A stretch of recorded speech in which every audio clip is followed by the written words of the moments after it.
What's up, beautiful people? It's that guy, Jordan. I am back again with the Cartoons and Chaos podcast. It is good to be back. I am sorry for the hiatus. It has been a rough couple of months, to be honest with you guys. I've been going through some ups and downs, but we got through. We're getting through them slowly. It's good to be back. And I want to get started. I want to jump right off on this and everything. I think it's time to I think it's time to jump it high in the gear, take the podcast to the next level and everything like that. So it's good to be back. Thank you guys for the people that were supporting me. Thank you for everyone that has been encouraging me to get back in the game. Make sure to like, follow. It's good to be back. It's good to be back. So we got a busy day today. We got a busy day. I have decided that this is episode 10. So we're on our 10th episode. So for episode 10, we're going to talk about the season finale, the series finale of My Hero Academia. It is coming to an end. We're also going to talk about the top 10 Pokemon movies of all time. And then for a special treat, I'm going to give you guys an insight of how my mind thinks for the next couple of weeks about what I think a Pokemon game should be, blah, blah, blah. So this week, we're going to talk about my Kanto team. So if you guys are fans of the OG Pokemon games, as far as like Red, Blue, Yellow, or if you play the remakes Fire Red and Leaf Green, we are going to be sticking with Kanto today. And then last but not least, we're going to be talking about fan bases. There's a couple fan bases that needs to be brought to attention about some of the negativities that they, contribute to their either their show, movie, or anime. So again, busy schedule. So let's jump right into it. So My Hero is ending. I think My Hero ending is perfect. I think it's ending in a high note. It's ending on good terms. It's not overdoing it. I'm not going to spoil anything for anybody that hasn't watched the show. If you haven't, go watch it. My Hero is definitely a show to watch front to back. I am so glad that the anime guru, Dallas, my buddy, got me into it. And seeing, reading the manga and seeing it come to life in anime is just, it's a visceral achievement type of thing, like seeing that. And I really enjoyed it. It was, the ending is perfect. Like I said, the ending is perfect. It ends on a good note. It's sad. It's gut wrenching. It's got a lot of action. You just got to watch it. You just got to sit there, get through it. And, I think My Hero proved all the Deku fans wrong as far as like, oh, Deku, all he does is cry, blah, blah, blah. And honestly, that's not the case of the show. I think the show proves that Deku is probably one of the strongest shonen protags that we've seen in a long time. And then it's solidified itself as one of the greatest animes of all time, obviously. I think honestly it's in my top 10. My top 10 anime of all time, My Hero submits itself as one of them, if not top 5. And that's just my personal opinion. You can get on me and say, what, why is it so high? I don't care. I think My Hero has done a splendid job of being a top tier anime. Yes, did it have its weaker moments or in some of the fillers and everything? Maybe, but you could get past that because the simple fact of the matter is like some of this is really good. And so with My Hero ending coming to an end, we just it's in. I think the payoff is what really brings it roundabout. Is that you get an emotional payoff with the anime as well. Like it's definitely a payoff that we definitely deserved and needed. So with that being said, I mean, it worked out into its favor. So, I mean, I'm happy that it didn't. And I think the other thing of it is that I think only 11, maybe we might get a 12th episode. I think ending it on that note where you're not trying to like branch it out so much and even though it felt like it was like jam packed with stuff, it wasn't overwhelming. I think that was a good note to just right off in the sunset with. Like I didn't like how like Attack on Titan kind of like prolonged the end. We gotta wait for this part, blah blah blah. I think Demon Slayer is doing what it's a short, and Demon Slayer is doing what it's doing because it's a shorter manga. So it just, it's just going to capitalize on the movie section. And I think that's a great idea for them. But I think for My Hero, everything coming full circle as far as the manga, the anime, I think it does a really good job of bringing it together and ending it and wrapping it up with a tight bow. There's a lot of character growth. We saw a lot of character development from season one, all the way until now. Uh, Shout out to Bakugo, top top tier anime character. Like we love Bakugo. We love Bakugo. We love Todoroki. We love Deku. We love everyone. We got a lot. I think. I want to shout out the fact that like, the My Hero gives. Uh, it gives a very deep meaning to like a very deep meaning to everyone, and on top of that, it has a very deep pool of supporting cast members. Like, it's not just Deku, it's not just Bakugo, it's not just Todoroki. It's all these evolving stories interwoven into one epic ending, and I think it does a wonderful job with that, because other animes with a big assembled cast of like side characters, I don't know. I feel like you have like certain moments, but like to give everyone their own moment to shine, particularly in the end, I think that was a very awesome idea there. So, um, the themes of My Hero that I think it flies over a lot of people is that it's got the heroism, it's got the sacrifice, the legacy, the friendship, the burden of power. It's got all of the things that you love about comic books wrapped into a bow and into a tight bow and given to you in the anime format. And I think that's what it does. I think shout out to Bones for top tier animation. I think I think My Hero is a superhero anime that is done right. Um, it balances the Western comic energy with the Japanese storytelling. So, with that being said, I mean, you're getting all the comic book characters because, like, Marvel tried to get into the anime thing with their Marvel Disc Wars or whatever. They try to get into the anime thing. They try to make anime movies, like they tried their action. But I think My Hero setting itself apart and telling its own story, and the author doing the way he did it. And yeah,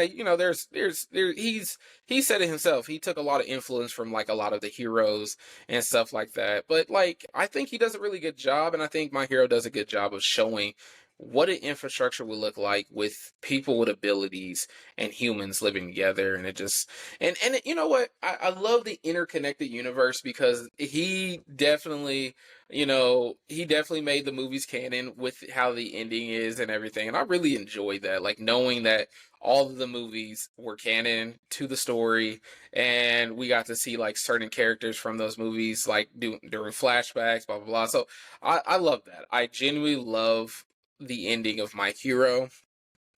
I think, compared to the other new gen of animes that's came out, like when we talk about the new gen, I know we're talking about like Demon Slayer, Jujutsu Kaisen, Attack on Titan, Black Clover, Chainsaw Man. We're talking about those type of things, and I think how My Hero stands apart from those other ones. It's just that, the storytelling behind it and the themes about everything it goes. And of course, it's a separate anime from the ones I just wrote off. They has a separate story and everything. It's not like it's going to be a similar thing. But I personally think that, um, yeah, honestly, for me, I think what sets them apart is just the overall storytelling and the amount of the amount of love that side characters get in My Hero is, they can get their own mini arcs, mini like the segmented episode, and it doesn't take away from the overall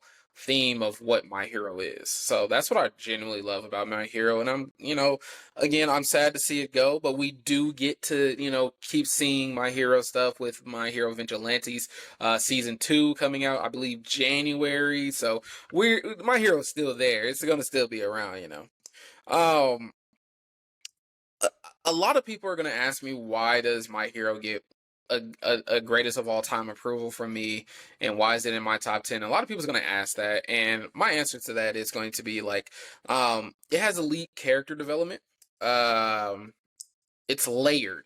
The um you know it's a thing, like, okay, so the character development from season 1 to our final season here is extremely great. I think seeing how each and every character takes their own little development and becomes either better or worse is definitely something that it's very hard to do when you have so many people in a cast. You saw All Might, you saw Endeavor change, you saw Todoroki, Bakugo, all of these people like in this cast is like they've changed for the better. And you also saw like a layered villain. Like when it comes to the villains of My Hero, each of the villains, like the main villains, if we're talking about the we're gonna talk about the League of Villains here for a second. Each of them have their own motivations of why they do the stuff that they do, and telling that story and making sure that that story is told for them is definitely top tier. And we get all of that. And so like when we see this final arc come through, it's just gut wrenching. It gets to the feels, and it is. So if you haven't watched My Hero, my advice to you is just go. It's almost over. You could go sit at season 1, watch it all the way through. Yes, season 1 can be a little tedious, only because Deku is he. I understand Deku's a crybaby at the beginning, but man, does he grow? Does he grow to become a hero in his own right? And it's proud and respectable, and I love it. Watch the movies. Just watch My Hero. Watch Vigilantes. Get into that world, and I promise you won't regret it. So, shout out to My Hero Academia for their last episode is this Saturday. Unless I think we're getting a surprise episode 12, hopefully, but it probably not. Who knows? But we'll get there. We'll get there. So now, moving on, we're going to go to my top 10 Pokemon movies. The reason why I wanted to do this is because I've been seeing a lot of TikToks about the best Pokemon movies, the best Pokemon regions, the best starter Pokemon. I'm throwing my hat into this ring as a person who grew up with Pokemon. I have seen every generation. I've played every generation. I've been to every region. I I know ball. I know Pokemon. Only thing I don't know is cards. I refuse to get into Pokemon cards. I'm deep into Yu-Gi-Oh cards, so I'm not gonna get into that whole ordeal because I know that's a rabbit hole I cannot come back from. Yu-Gi-Oh cards is already a rabbit hole that I'm not coming back from. So whatever. So let's lock in and let's go. Because if you're a Pokemon fan, you've seen mostly all the Pokemon movies. Here's the top 10 though. Starting with Pokemon Ranger and the Temple of the Sea. Now, this is going to be Ash's journey when he was still going through Hoenn. So he still had Brock, May, and her brother Max. They had run into a Pokemon Ranger. They had to save a Temple of the Sea type of thing. They had to save the legendary Pokemon Manaphy. It was great. I think it was visually spectating. Story-wise, a little weaker than the other stories, but I did love like the themes of sacrifice. I did love like when Ash locked Pikachu, May, and Manaphy into the thing. He was like, I'm gonna go swim. First of all, can we talk about how strong Ash really is? This man is holding his breath, taking a giant crystal, swimming, diving. Like, is Ash a super powered being? We don't know. But still, very good movie. Recommend watching if you've never watched it. I love it. At number 9, we have Pokemon Destiny Deoxys. Oh, Destiny Deoxys. Still in the Hoenn region.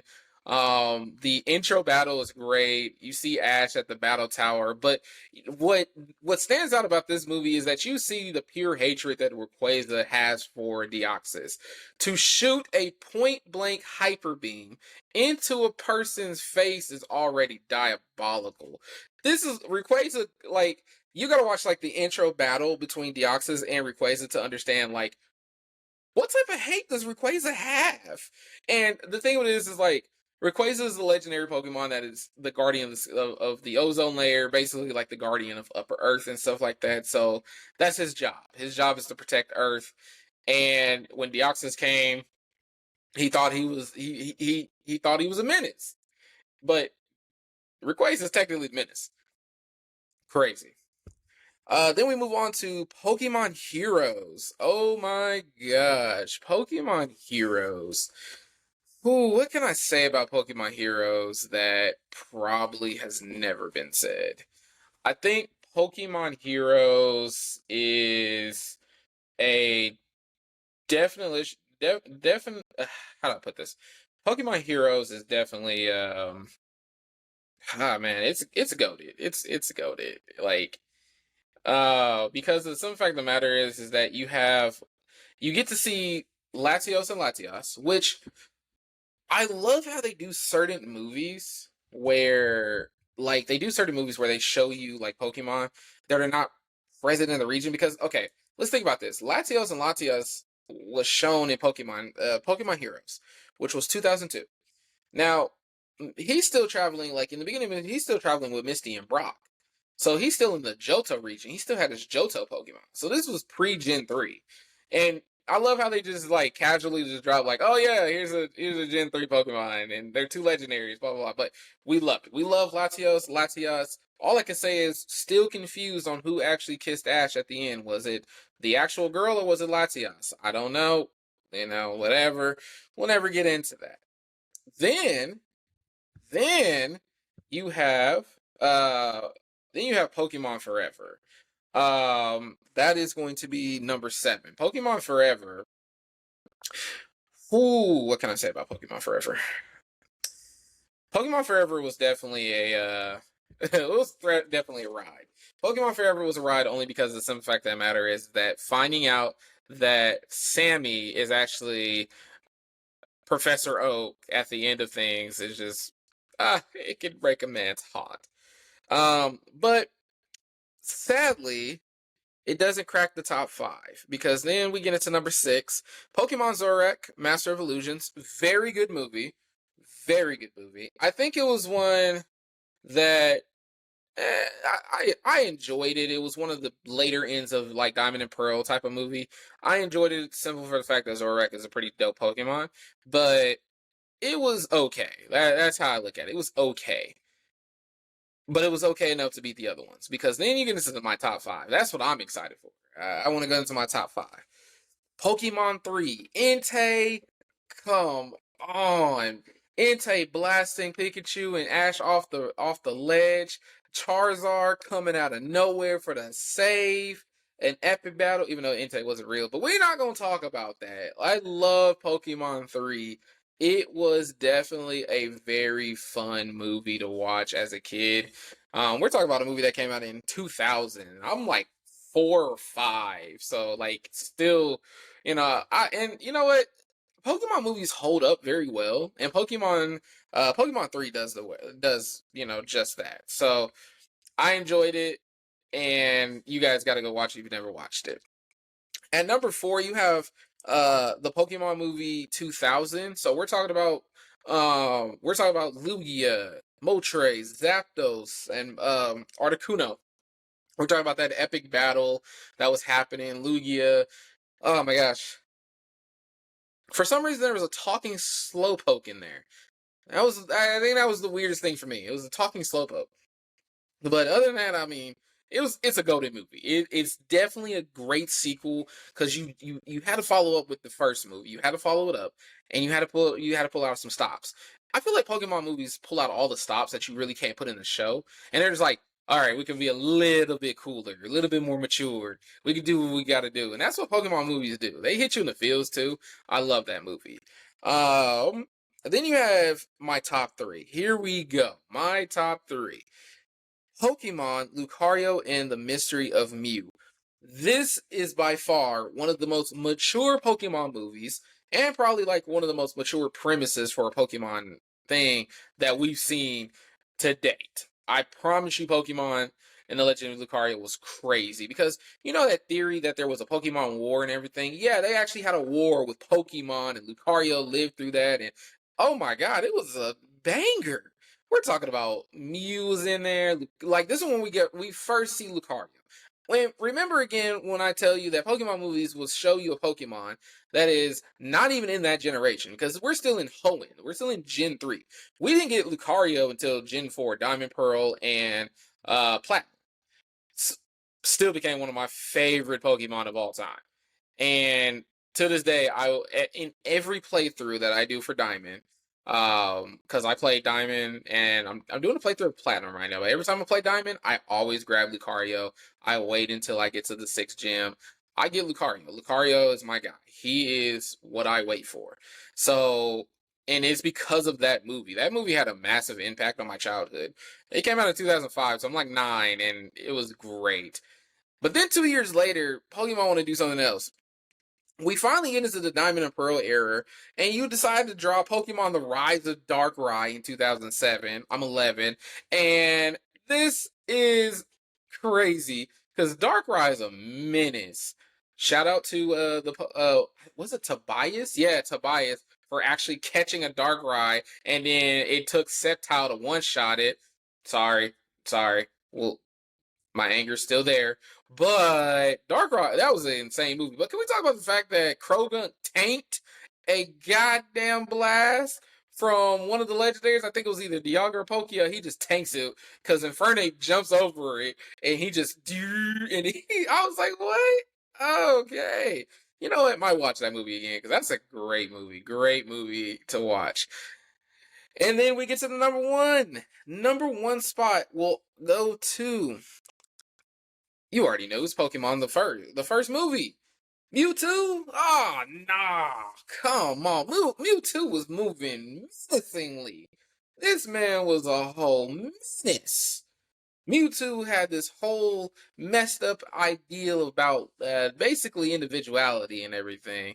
We got I'm just going to skip over to the part that one of the craziest scenes that I saw as a child is Ash dying, because that's exactly what happened. Ash died because Mew and Mewtwo were fighting, and he gets in between them, and he gets turned to stone. But thank you for plot.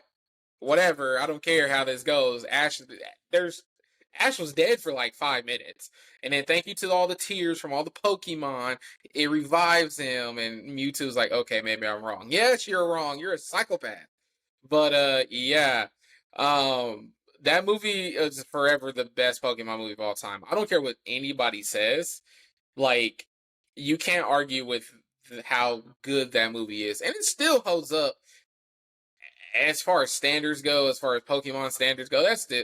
I honestly, I will die on this hill. The Pokemon first movie looks 10 times better than whatever the hell they did with with Pokemon. What was it? It wasn't Sun and Moon.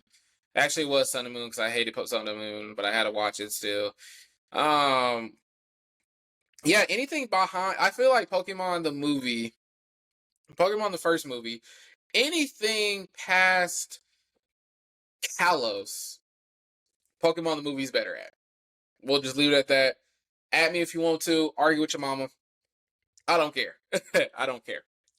So those are my top 10. Those are my top 10 movies. So let's run it down one more time for the ones that wasn't paying attention. So top 10 Pokemon movies all time: Pokemon Ranger and the Temple of the Sea, Pokemon Destiny Deoxys, Pokemon Heroes, Pokemon Forever, Pokemon Zorak, Master of Illusions, Pokemon 3, Pokemon the Movie 2000, Pokemon Lucario and the Mystery of Mew, Pokemon The Rise of Darkrai, and Pokemon the First Movie. Now let's move on to the next section.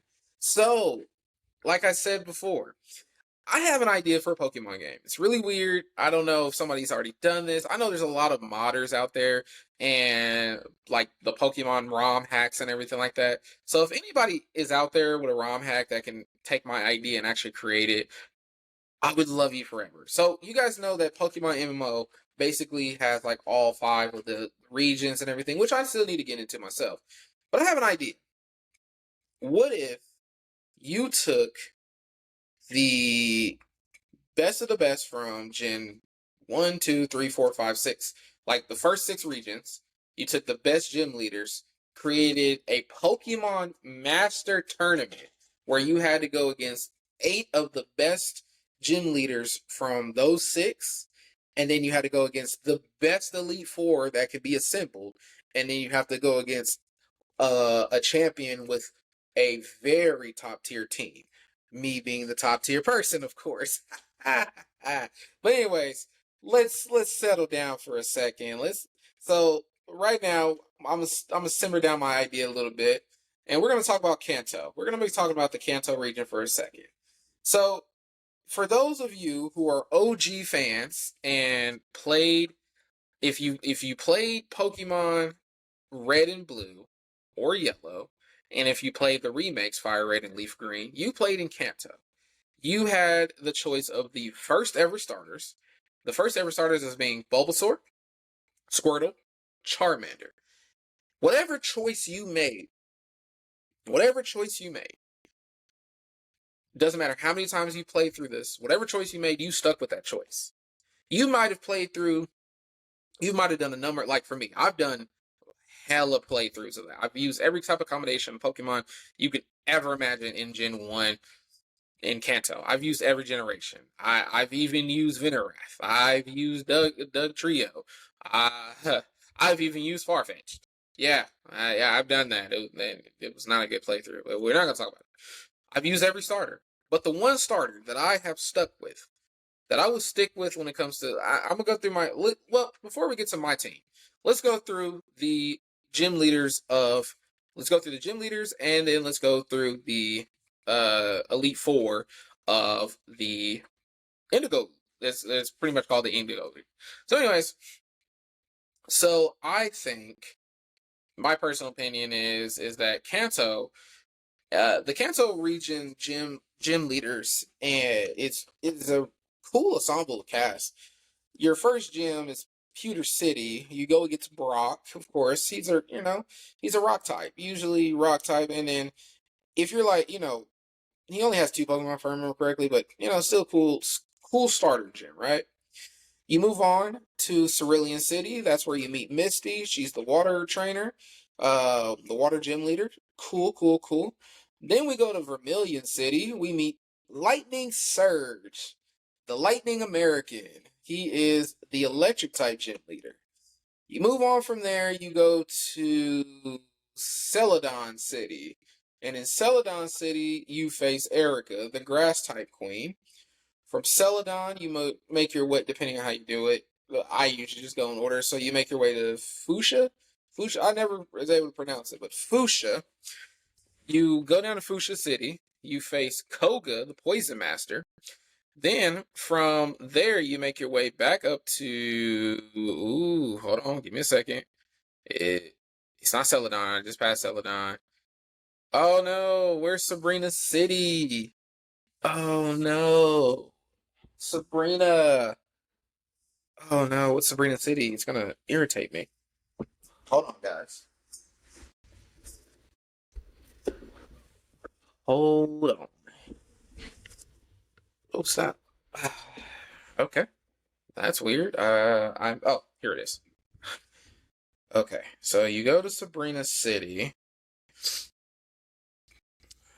Let's see. Give me 1 second, guys.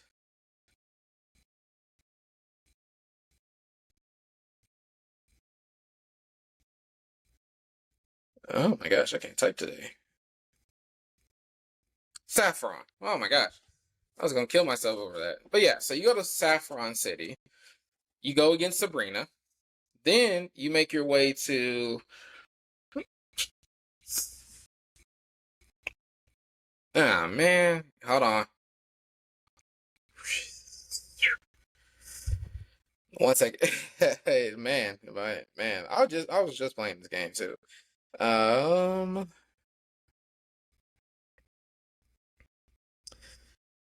Here we go.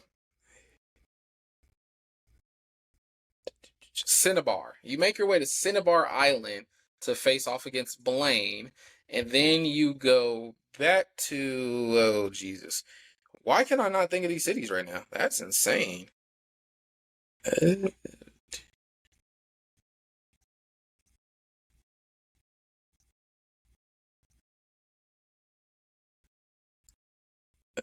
man, I cannot think of these cities today, guys. I'm so sorry.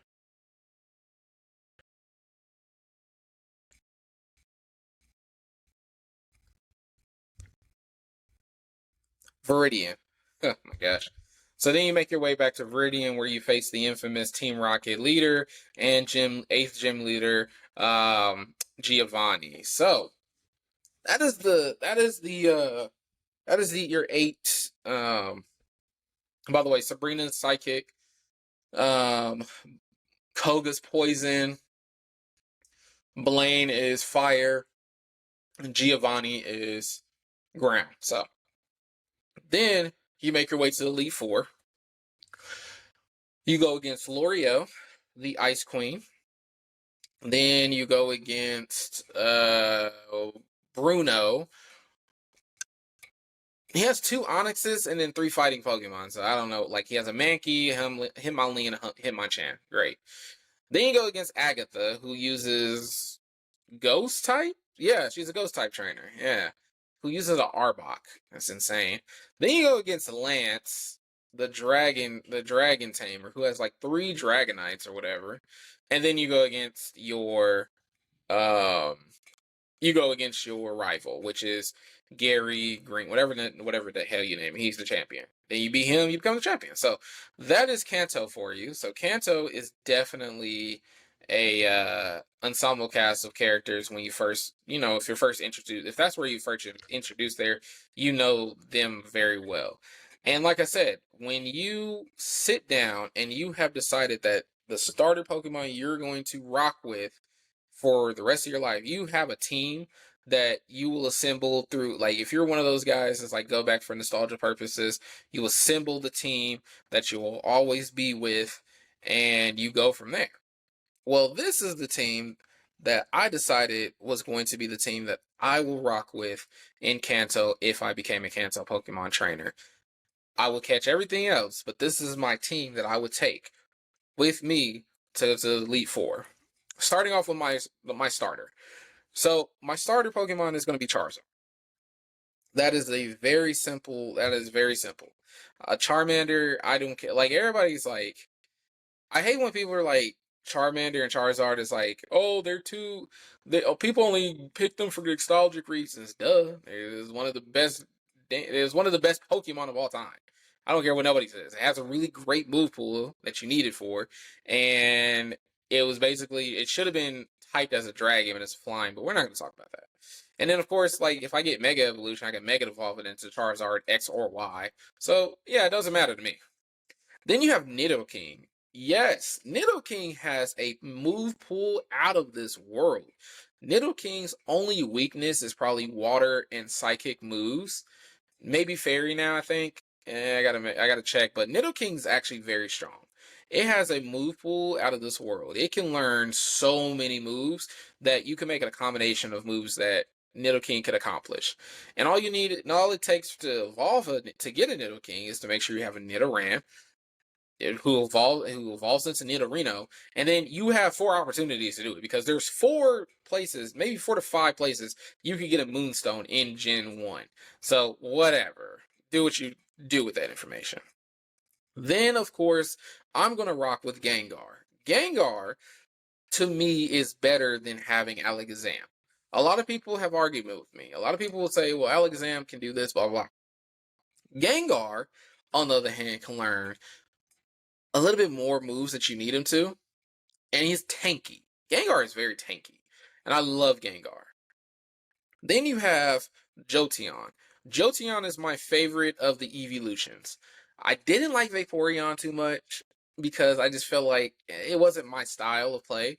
Plus, its move pool was very limited. Same thing with Flareon. Flareon's move pool is very limited. Jolteon has a bag.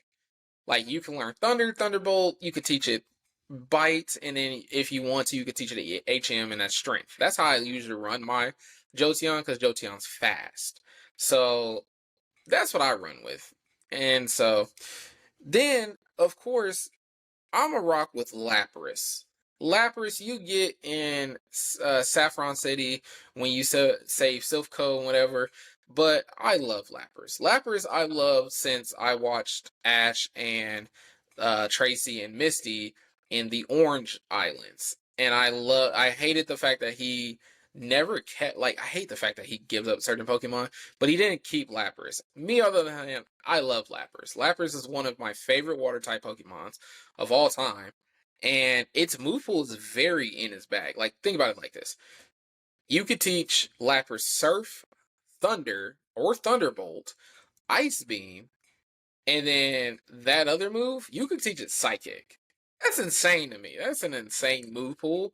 And I like that. I like insane move pools. So there's that. And then my last Pokemon, which should not be a surprise to anybody, is gonna be Dragonite. Dragonite is by all means the best dragon Pokemon of all time. The Mega Evolution now is kind of a little whack. I mean, we ain't gonna talk about it. What we are gonna talk about is that Dragonite, to me, I know there's a lot of Dragon type Pokemon now. Dragonite to me still symbolizes the best of the best. Its move pool is deep. You could teach it basically anything at this point. Like, up till now, Dragonite's move pool just kept on increasing, kept on increasing, kept on increasing. Dragonite's damn near indestructible. It's strong, it's fast, and by all means, you have to. It's deep in the bag. So there you have it. That is my Kanto team. So recapping that: Charizard, Nidoking, Gengar, Jolteon, Lapras, Dragonite.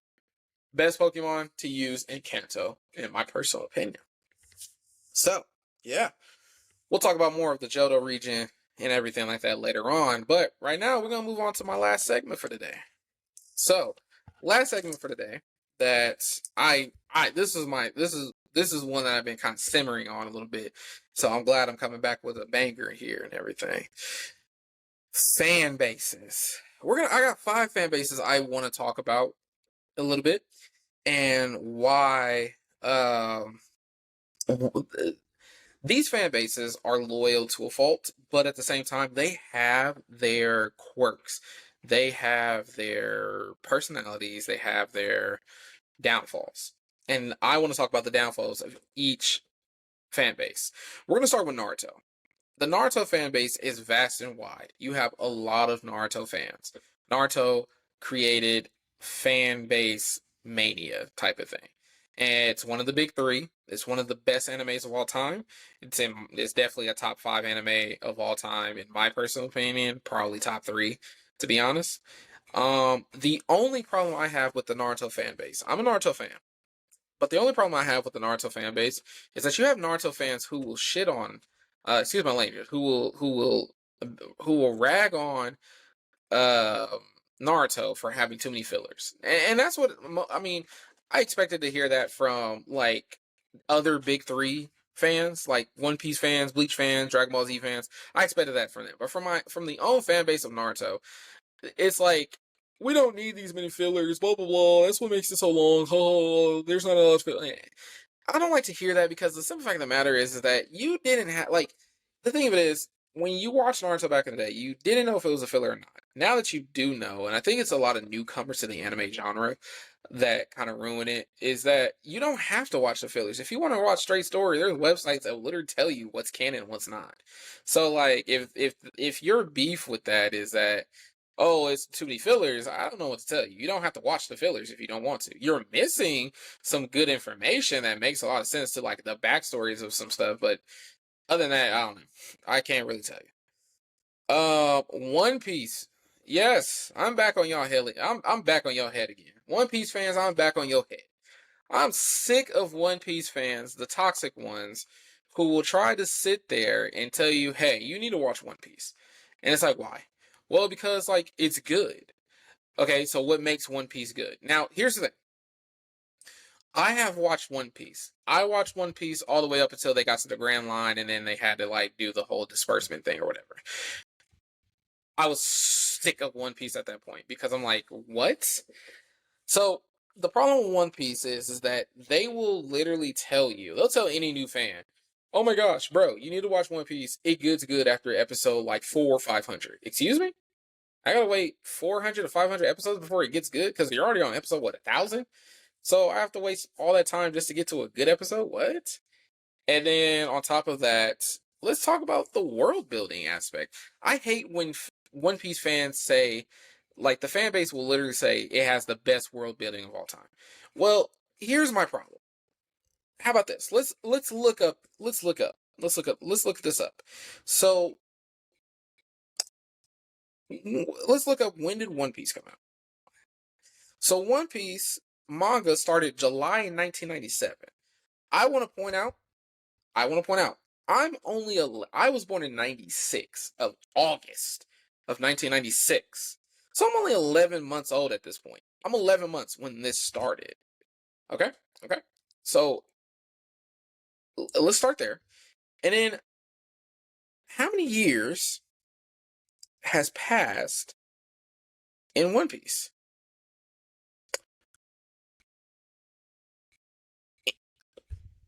In world, in world, in world, only 2.5 to 3 years have passed in the world of One Piece.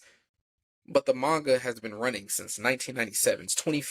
It's over 25 years. I will be 30 next year. I'll be 30, which would make One Piece 29. But only 3 years have passed in the world of One Piece. Get out of here. I don't want to hear no more One Piece nothing. I'm done with the fan base. I am done hearing any idiotic world building excuses. Of course you can world build when you've had 29 years to do it. In those 29 years, I just want to point out, let me point out something. In them 29 years of One Piece going, Naruto ended. Naruto became Hokage, achieved his goal. Yu-Gi-Oh! Ended. We are talking about 3 series of Yu-Gi-Ohs ended. And more. There's been like 6 of them. There's Yu-Gi-Oh!, Yu-Gi-Oh! GX, Yu-Gi-Oh! 5Ds, Yu-Gi-Oh! Zexal, Yu-Gi-Oh! Rush Duels, Yu-Gi-Oh! Something Pendulum, whatever, I don't know. We saw Tim leave to go back to the spirit world. We saw Edward from Full Metal Alchemist get his brother back, get married, have kids. Naruto has kids. Inuyasha, whatever. He has a daughter. Dragon Ball. I've seen so many iterations of Dragon Ball still, and that's a different situation. But they come, they finish, and go. But One Piece is still there. Ash Ketchum, the forever 10-year-old, became the Pokemon Master. Isn't that kind of idiotic to just keep on praising One Piece for world building when you've had 29 years to do it? Now, here's my thing. I get it. If Oda keeps having ideas pop up, that's great. Make a fucking spinoff. Excuse my language. Make a spinoff. Do something else. That's what the thing of it is, what prolonging something for so long doesn't mean it's good. It's just the only thing out there. That's what that means. I'm done. I'm done with my One Piece rants. We're gonna move on to Harry Potter. Yes, I'm coming for Harry Potter fans. You guys, oh my gosh. Harry Potter is one of the greatest series ever to be made. One of the best books ever to be made. It changed literature forever. Harry Potter is literally the gold standard of like modern literature for the 20th century. That's how good Harry Potter is. J.K. Rowling spawned 7 books, all good, and 8 movies, all good. Here's where the fan base pisses me off. Now, before I say this, disclaimer. My opinions about the situation is completely different than J.K. Rowling's. Do I agree with her on what she says about her opinions? No, I do not.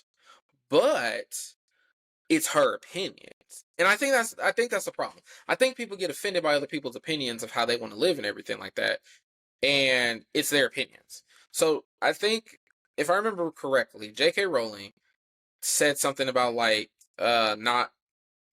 Hold on, let me look this up before I get it wrong. I just want to make sure I get the facts right.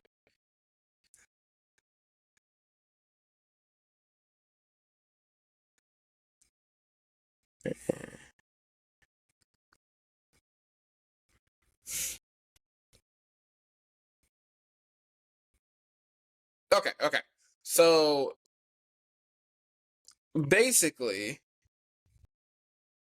uh, basically, she had I guess from what it's saying is that she has a stance against transgender issues, and a lot of critics, including the LGBTQ, have come out and said is transphobic, blah blah blah. Here's my thing. For me personally, I don't care what you do with your body. I don't care what you do with your lifestyle. I don't care what you do with anything. Love who you love, live how you want to live. I don't care myself. J.K. Rowling gave her opinion about it. She obviously doesn't like that type of stuff. That's what she doesn't like. And a lot of the fan base for Harry Potter were like, that's bad. We need to boycott her. We need to blah blah blah. When they did the Wizarding World like reunion thing, they didn't even bring her back. My problem with that is so she doesn't. My problem with that is that so she doesn't like a certain group of people, and because of that, we need to boycott her. And then on top of that, keep her away from what she created. That's stupid. She created the Wizarding World. She created Harry Potter. Without Harry Potter, we wouldn't know who Daniel Radcliffe is. We wouldn't know who Emma Watson is. And they're primarily the ones that are talking like that were the ones that were against her coming to the show. What? The lady that gave you guys an acting job that catered to you for years? And yes, maybe the stuff like the behind the scenes stuff, it was crazy and everything like that. Daniel Radcliffe was an alcoholic for a little bit, all that on sire stuff. But you still got you still got a paycheck because of it. Without that, you wouldn't get the roles you would like. I'm sorry, Daniel Radcliffe would not be as big as an actor he is without Harry Potter. We wouldn't know who Emma Watson is. We wouldn't know who Rupert Grint is. Hell, even Robert Pattinson was in a Harry Potter movie, and we barely knew who he was until Twilight. At least for me. That's so I guess my thing of it is that I don't understand how you can cancel the person that created this who only spoke her opinions about the situation. She never did anything against like I it'll be one thing if she had it's one thing if she had actually made like if she was speaking to somebody that was, trans or whatever, and she had said something completely bad. This was an interview where they asked her these questions. And I think the problem of it is that a lot of people don't like opinions where if the opinion is not if the opinion is not what they like, they want to cancel everything. And that's the problem with cancel culture.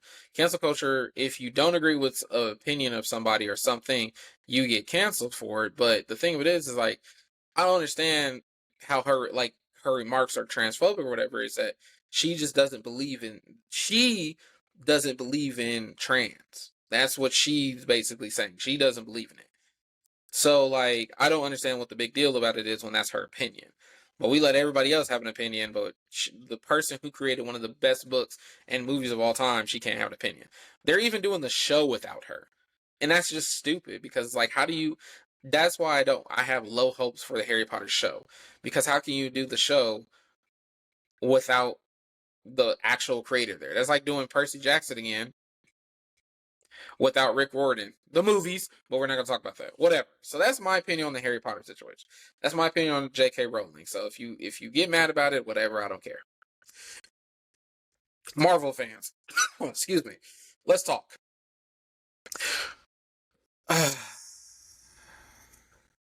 The Marvel Cinematic Universe, the Marvel Cinematic Universe has been one of the greatest universes of movies that we've seen. It's a collection of movies, of collaborations, actors.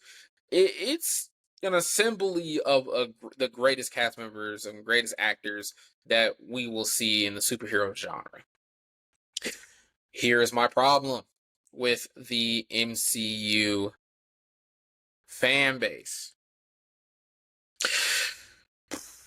Okay, I will give you guys both Thor movies and Miss Marvel, the first one. I'll give you that. Those are bad movies. I will give you Thor was bad, Thor 2 The Dark World was bad, and Captain Marvel was bad. I will give you those. But to say every movie after Endgame is horrible, the selective negativity is insane to me, because you guys latched on to Iron Man and was like, yeah, everything after Endgame sucks. Like, that's all I hear now.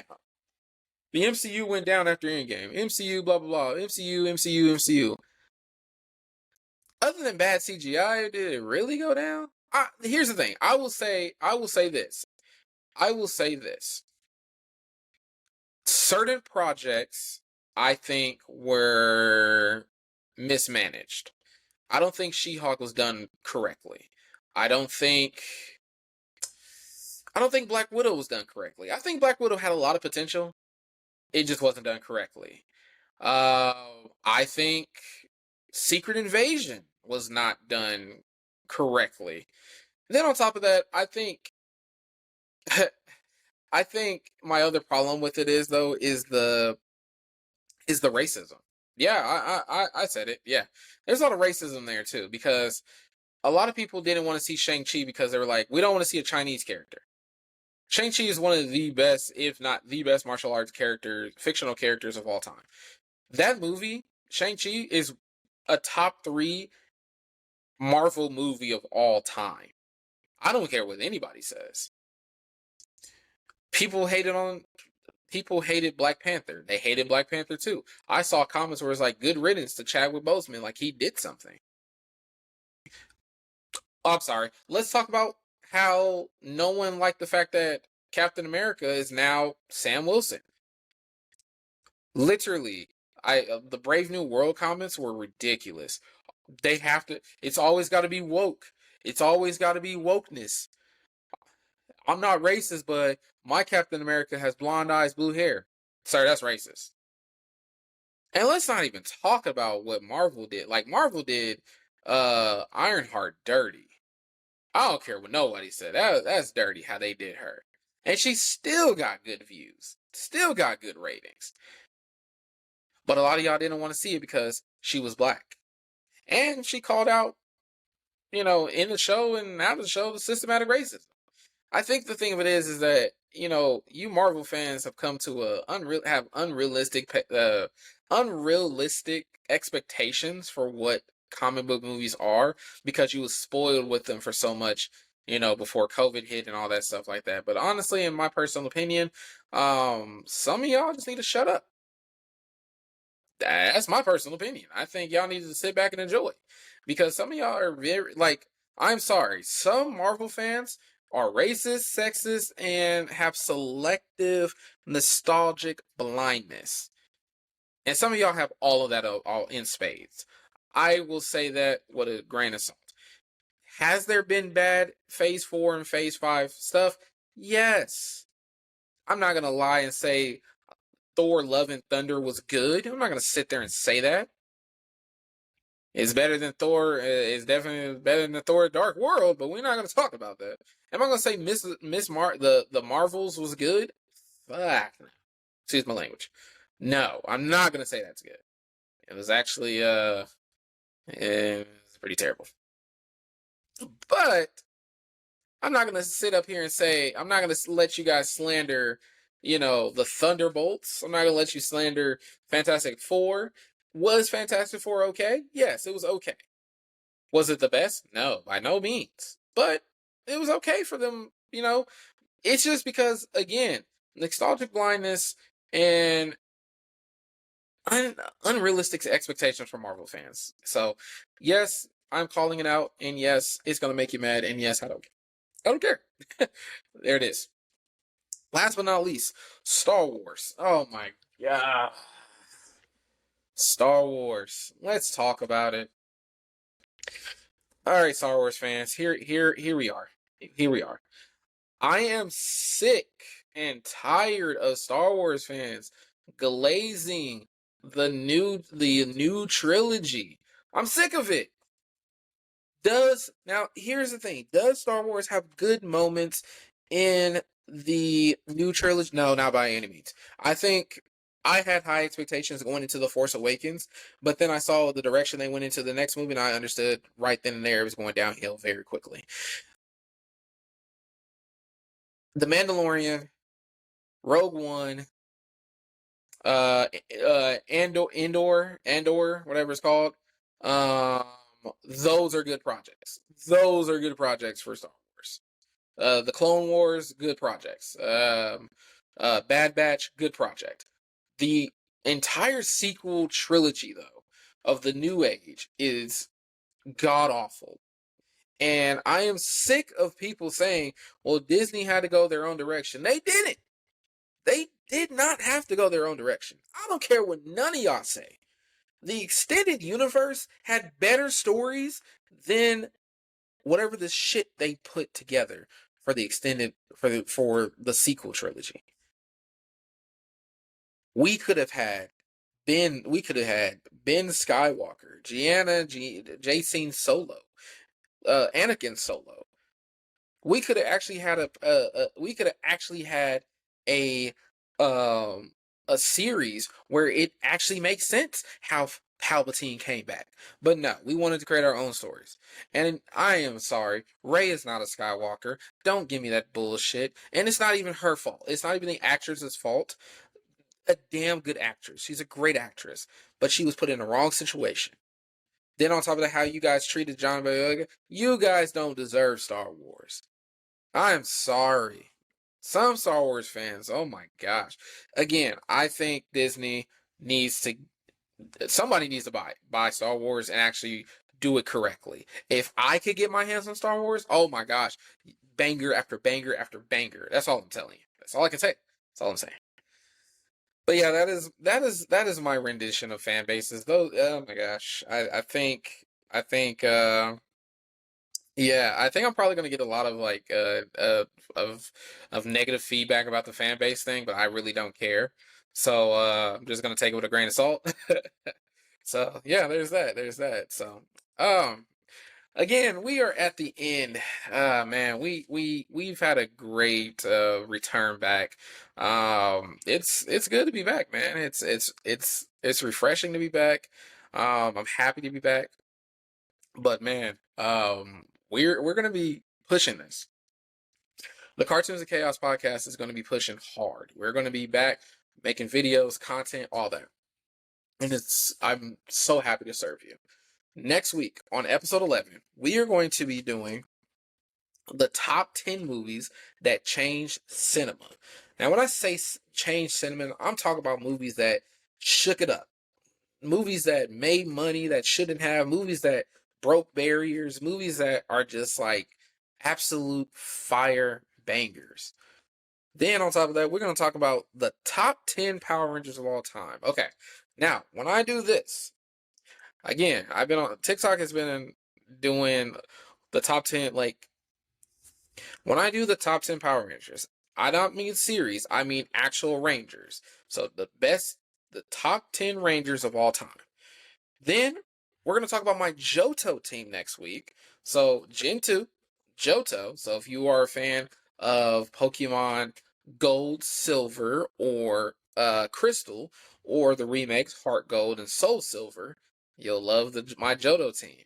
And then last but not least, the top 5 Christmas movies because baby, it's Christmas season. So here's 5 movies to cozy on up to. Oh man. Anyways, guys, it is good to see you guys. I am glad that I'm back and everything. Stay tuned for more. Make sure you like, subscribe, share, bring more people to the podcast. Let's grow. Let's get this grind back. I was doing so good and I fell off. Now I gotta grind again. And you know what? It's all because of you guys. I want to grind because you guys help me be better. So again, thank you guys. Stay blessed out there. Have a Merry Christmas, Happy Holidays, Happy Hanukkah, Kwanzaa, whatever you celebrate. Even if you celebrate Boxing Day. You guys have a good night.